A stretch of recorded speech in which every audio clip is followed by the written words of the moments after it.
Bismillahirrahmanirrahim. Assalamualaikum warahmatullahi wabarakatuh. Alhamdulillah wa kafa, summa salatu wassalamu ala al-habibil mustafa wa ala alihi wa sahbihi ahli sidqi wa tuqa wal wafa.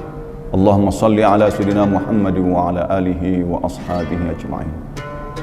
Bersyukur kita kepada Allah dengan mengucapkan alhamdulillahi rabbil alamin atas nikmat yang luar biasa yang Allah berikan kepada kita banyaknya, sehingga kita dapat bertemu dengan Ramadan tahun ini dan melaksanakan aktivitas ibadah dengan sebaik-baiknya. Salawat dan salam kepada Nabi besar Muhammad SAW. Kiranya kita berharap nantinya mendapatkan syafaatnya nanti di yaumil qiyamah. Amin ya rabbal alamin. Kaum muslimin dan muslimat, shaimin dan shaimat, warga wasliyin yang dirahmati oleh Allah Subhanahu wa taala. Mensyukuri nikmat Allah Subhanahu wa taala, terlebih-lebih di bulan Ramadan yang penuh dengan barakah ini, yang penuh dengan kenikmatan yang luar biasa yang Allah berikan kepada kita, maka pantas kalau kita senantiasa mengucapkan alhamdulillahirabbil alamin. Salah satu nikmat yang Allah berikan kepada kita adalah nikmat umur yang panjang, sehingga kita dapat berjumpa dengan Ramadan.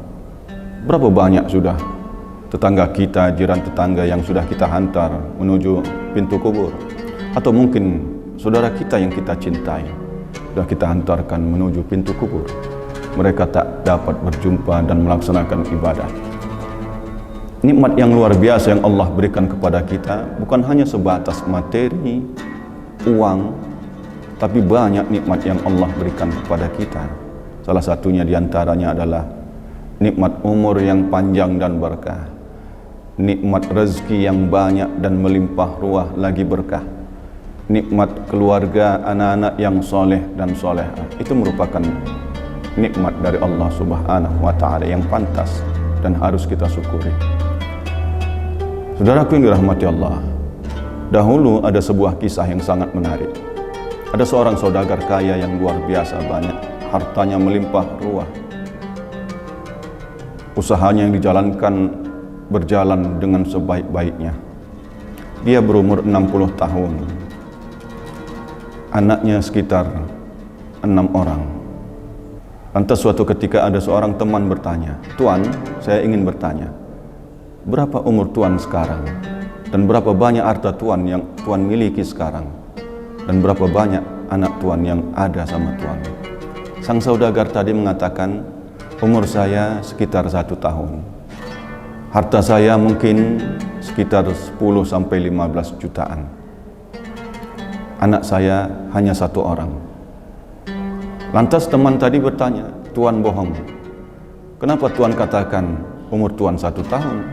Kenapa Tuan katakan harta Tuan cuma 10-15 juta? Kenapa Tuan katakan bahwasanya anak Tuan cuma 1 orang?"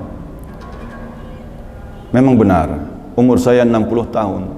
Tapi baru 1 tahun belakangan inilah umur saya pergunakan untuk beribadah di jalan Allah Subhanahu wa taala, untuk mendekatkan diri kepada Allah. Saya tak tahu kemana umur saya yang 59 tahun yang lalu. Memang benar harta saya melimpah ruah di mana-mana. Omset saya banyak, tapi saya tahu hanya 10-15 juta inilah harta saya yang saya infakkan, sedekahkan di jalan Allah Subhanahu wa taala. Memang benar anak saya banyak, tapi cuma 1 orang anak saya yang bisa menjadi qurrata ayun, menjadi permata hati, melanjutkan cerita. Dan mungkin 1 orang inilah anak saya yang bisa nanti melanjutkan saya dan bisa mendoakan saya andai kata saya sudah meninggal dunia. Selebihnya saya tak tahu kemana anak saya, menjadi apa mereka. Saudaraku yang dirahmati Allah, dari kisah saudagar ini, jangan-jangan saudagar tersebut adalah kita orangnya. Jangan-jangan cerita ini adalah cerita kita yang diberikan nikmat oleh Allah Subhanahu wa taala, rezeki yang melimpah ruah, umur yang panjang, anak yang banyak, tapi tak satu pun yang bisa menjadi ketentraman dalam hati kita. Bisa jadi umur kita pergunakan untuk hal-hal yang tidak baik.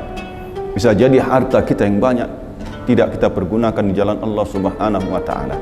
Bisa jadi anak kita banyak, tapi cuma 1 orang lah yang bisa menjadi permata hati. Maka doa kita kepada Allah Subhanahu wa taala, semoga rezeki yang nikmat yang luar biasa yang Allah berikan kepada kita mampu pergunakan untuk sebagai sarana beribadah kepada Allah Subhanahu wa taala. Jadi intinya adalah bahwasanya dengan Ramadan ini mari kita mampu mensyukuri segala aktivitas ibadah yang kita lakukan sebagai rasa syukur kepada nikmat yang Allah berikan kepada kita. Sebagaimana Allah katakan, la in syakartum la azidannakum wa la in kafartum inna adzabi lasyadid. Kalau kau bersyukur atas nikmatku, kata Allah, maka akan aku tambahi, dan jikalau kau kufur atas nikmatku, maka ingat azabku akan terasa begitu pedih. Mudah-mudahan ini mampu menggugah hati kita agar lebih meningkatkan rasa syukur atas nikmat yang Allah berikan kepada kita. Mudah-mudahan ada manfaatnya pada kita bersama. Nasrun minallahi wa fathun qarib wa basyiril mu'minin. Assalamualaikum warahmatullahi wabarakatuh.